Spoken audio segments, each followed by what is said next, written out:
जय हिंद दोस्तों, welcome to another class. आज हम सीखेंगे लॉज ऑफ एक्सपोनेंट के कुछ और एप्लीकेशंस। ठीक है। पिछले कुछ वीडियो में मैंने लॉज ऑफ एक्सपोनेंट के बारे में बताया था कि कैसे लॉज ऑफ एक्सपोनेंट काम करता है। फॉर्मूले के रिलेटेड कुछ सिंपल बात मैं करूंगा। देख लो। आज है simplifying some problems using laws of exponent. Okay, this is my first question. Here you can see. तो सबसे पहले हमको इस ब्रैकेट के अंदर का काम करना पड़ेगा। तो हमें पता है कि अगर पावर नेगेटिव में आया तो अगर उसको हम रेसिप्रोकल कर दे तो पावर पॉजिटिव हो जाता है। तो इस नंबर को हम लिख सकते हैं 1/2 के पावर है 1 - 3। 1/2 के पावर है -3। अगर इसको रेसिप्रोकल कर दे 1/2 को यानी कि 2, तो पावर -3 से +3 बन जाएगा, यानी कि इस तरह। इसको भी सिमिलरली ऐसे कर सकते हैं। इसको रेसिप्रोकल करने से ये पावर जो है वो पॉजिटिव हो जाएगा।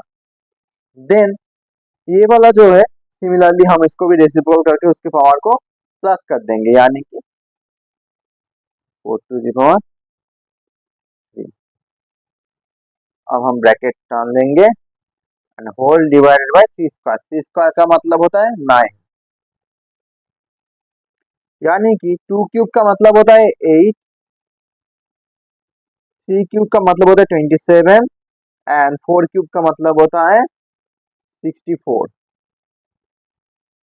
अब इन तीनों नंबर को ऐड करके 9 से डिवाइड कर देंगे, हमारा आंसर रेडी हो जाएगा। यानी कि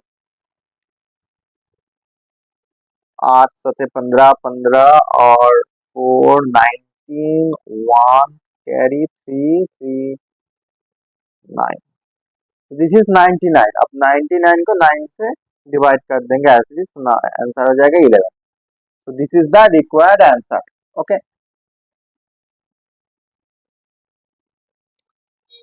यहाँ पर भी हम सिमिलरली लॉज ऑफ एक्सपोनेंट को यूज करेंगे। ठीक है।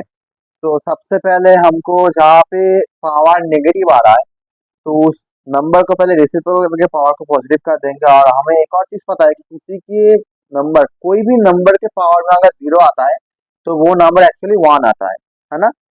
हमने पहले सीखा था कि a⁻0 means is 1 what ever number is. Okay, तो यहाँ पे हमें दिख रहा है कि 2⁻⁻1। अब किसी भी नंबर के ऊपर माइनस है तो उसको हम रेसिप्रोकल करके हम उस पावर को पॉजिटिव में कन्वर्ट कर देंगे। यानी यहाँ पे जो नंबर है वो होगा, ये नंबर हो जाएगा 1/2। अब पावर -1 था, रेसिप्रोकल करके वो +1 हो गया। तो पावर +1 लिखना ना लिखना एक ही मतलब है। ठीक है, क्योंकि पावर 1 है वो, इसलिए। ओके, 3⁻0 मीन्स 1, क्योंकि हमने सीखा था किसी भी के ऊपर भी पावर अगर 0 होता है तो वो 1 आता है, यानी कि 3⁻0 मीन्स 1। 5⁻1 मीन्स 5 भी होता है। 7 square means 49 and 9 cube means 9 into 9 into 9, यानी कि कितना, 9 9 जा 81, 81 इंटू 9, 729। ओके, सबसे पहले हम इस ओ उसके ऊपर हम ये वाला भी लिख लेंगे। यहाँ पे पावर नेगेटिव है इसलिए हमको इसको रेसिप्रोकल करके पावर को पॉजिटिव कर देंगे। Okay, power means 1 means that the number, so I am removing this power. इसका अलग से कोई मतलब नहीं है यहाँ पे। ठीक है, तो सबसे पहले हमको इस एडिशन कर लेंगे। 1 + 49 50, 50 + 5 आता है यहाँ पे 55, 55 + 729, 729 से 55 ऐड होगा, ये होता है 14, रिमाइंडर 1 3 8 7, so half plus 784। ठीक है, सबसे पहले ये एडिशन वाला काम कर देंगे। 2 784 इंटू टू, बिकॉज नीचे यहाँ पे कुछ भी नहीं है यानी कि 1 है, तो एलसीएम 2 आता है, तो यहाँ पे 2 मल्टीप्लाई हो जाएगा। ओके, यहाँ पे डिवाइडेड बाय 3/2। ओके, 2 को हम फिर से लिख लेंगे।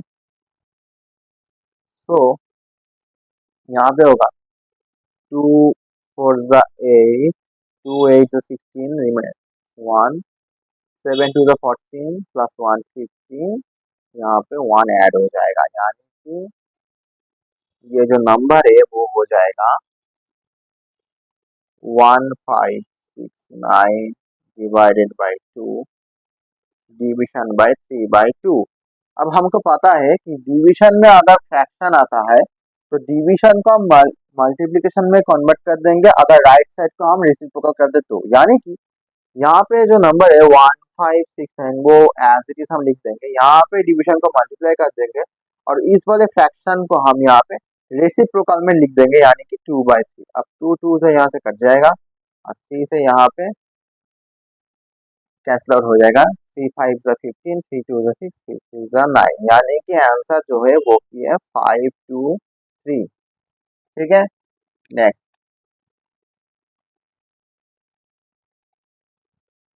ओ, ये वाला बहुत ही मजेदार सवाल है। ठीक है, ये सिंप्लीफाई, इसमें हमें कुछ कॉमन लेना पड़ता है, तो कि हम देख लेंगे। सबसे पहले मैं इस नंबर को एक और बार लिख लेता हूँ यहाँ पे, थोड़ा सा बड़ा करके, ताकि हमें पता चले यहाँ पे क्या कॉमन आएगा।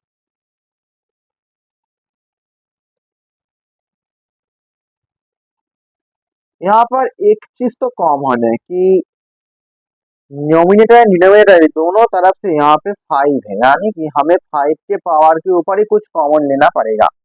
ठीक है, तो हम सबसे पहले देख लेंगे यहाँ पे क्या कॉमन जाता है। ओके, तो यहाँ पे हम देख सकते हैं कि जो नोमिनेटर में है यहाँ पे 5 टू द पावर n+2 है, यहाँ पे 5 टू द पावर n+1 है, तो सबसे मिनिमम पावर जो है उसको हम कॉमन ले लेंगे, यानी कि यहाँ पे 5 टू द पावर n+1 वो 5 टू द पावर n+2 से कम है, तो 5 टू द पावर n+1 यहाँ पे कॉमन ले लेंगे। अगर 5 to the power n+, sorry, अगर यहाँ पे 5 to the power n+1 common ले लेते हैं, तो यहाँ पे 5 टू द पावर n+2 से 5 टू द पावर n+1 आने की पावर जो है वो माइनस हो जाएगा, यहाँ पे रह जाएगा कितना, 5 रह जाएगा। ठीक है, और यहाँ पे 5 टू द पावर n+1 तो कॉमन में ही है, तो यहाँ पे हो जाएगा 6। अब हम नीचे से देख सकते हैं कि 5 टू द पावर n और 5 टू द पावर n+1 में 5 टू द पावर n जो है वो मिनिमम है, तो यहाँ पे हम 5 to the power n common ले लेंगे, तो यहाँ पे हो जाएगा 13 - 2 इंटू 5। अब यहाँ पे 5 क्यों आया या फिर यहाँ पे 5 क्यों आया, वो हमें कॉन्फ्यूजन कर रहा है कि आप सभी को भी परेशानी हो सकता है कि यहाँ पे 5 क्यों आ रहा है। ठीक है, मैं इसको एक और बार एक्सप्लेन करता हूँ, देख लो। Okay, 5 to the power n+2 का मतलब होता है 5 टू द पावर n+1 है ना। अब पावर में प्लस है, यानी कि ये दोनों तरफ से मल्टीप्लिकेशन है ना, हम इसको इस तरह से लिख सकते हैं 5 to the power n+1 into 5 to the power 1। मुझे पता है कि a to the power m+n का मतलब होता है a to the power m into a to the power n, यानी कि बेस जो है वो सेम रहेगा तभी पावर प्लस होगा, अगर मल्टीप्लिकेशन हुआ तो, अगर सेम बेस के बीच में मल्टीप्लिकेशन आया तो पावर प्लस होता है, ये लॉज ऑफ एक्सपोनेंट में।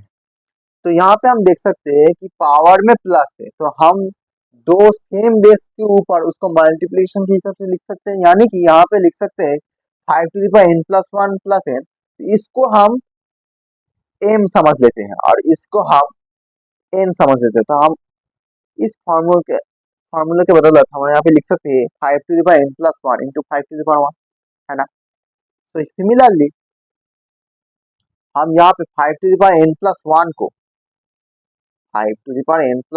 भी लिख सकते हैं 5 to the power n into 5 to the power 1, है ना। अब हम ये वाला जो इक्वेशन है इसको हम एक और बार एक्सप्लेन करेंगे यहाँ पे। ठीक है, तो मैं यहाँ पे ये थोड़ा यस कर देता हूँ, इसको थोड़ा सा एक्सप्लेन करना जरूरी है मुझे लगता है।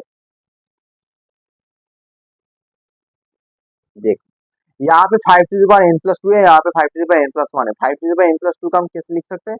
5 to the power n+1 into 5 to the power 1। तो हम यहाँ पे लिख लेंगे 5 to the power n+1 into 5 to the power 1।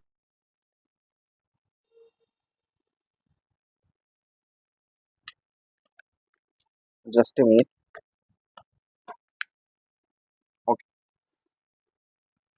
Similarly हम यहाँ पे 5 टू द पावर n+1 को ऐसे ही लिख देंगे। तो 5 टू द पावर n+1 हमें मिल चुका है, क्योंकि ऊपर से वही मिनिमल है जो कि हम कॉमन लेंगे, और नीचे से मिनिमल है 5 टू द पावर n, तो उसको भी हम लिख लेंगे।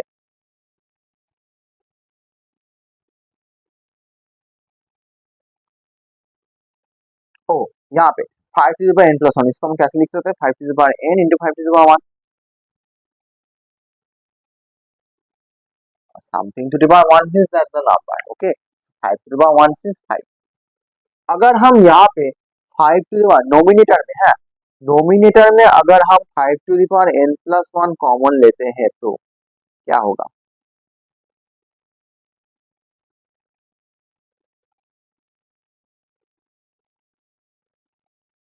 ये 5 यहाँ पे रह जाएगा, -6 रह जाएगा, है ना। अगर हम नीचे से 5 to the power n common लेते हैं तो क्या होगा? यहाँ पे 13 होगा, -2 इंटू 5 होगा। आप समझ में आया एक मैंने कैसे किया? ओके, आई थिंक सब कॉन्सेप्ट क्लियर हो चुका है। अब यहाँ पे एक और चीज हम देख सकते हैं कि अगर a to the power m by a to the power n है, तो उसको हम लिख सकते हैं a to the power m-n। ये भी लॉज ऑफ एक्सपोनेंट में है, ठीक है। तो इसको हम ऐसे लिख सकते हैं 5 to the power n+1 by 5 to the power n को हम ऐसे लिख सकते हैं 5 to the power n+1 in the bracket -n। इसको हम ऊपर कर देंगे तो पावर में नेगेटिव आ जाएगा। अब हम इसको सिंप्लीफाई करेंगे। 5 - 6 मीन्स -1, एंड नीचे आएगा 13 - 10 यानी कि 3। 13 - 10 यानी कि 3। तो हम नीचे एक और बार लिख लेंगे यहाँ पे 5 to the power n+1 -n into -1/3, ठीक है। तो यहाँ पे n कैंसिल आउट हो जाएगा पावर में, तो ये वाला हो जाएगा 5 to the power 1 into -1/3। So that is -5/3, क्योंकि 5 to the power 1 means 5, okay. देख लो एक ये प्रॉब्लम वाला एक और बार समझ में आया कि नहीं, ठीक है। तो ये कुछ स्टार मार्क्स टाइप क्वेश्चन है, सिंप्लीफाई लॉज ऑफ एक्सपोनेंट के ऊपर, ठीक है। तो मुझे लगता है कि तुम्हें ये एक और बार देख लेना चाहिए, एक बार घर पे भी ट्राई करना। अगर तुम्हें समझ में आया, अगर वीडियो अच्छा लगा तो कमेंट जरूर करना, ठीक है। आज के लिए बस इतना ही, तब तक के लिए bye bye, thank you so much. जय हिंद, जय भारत, जय श्री राम, बाय।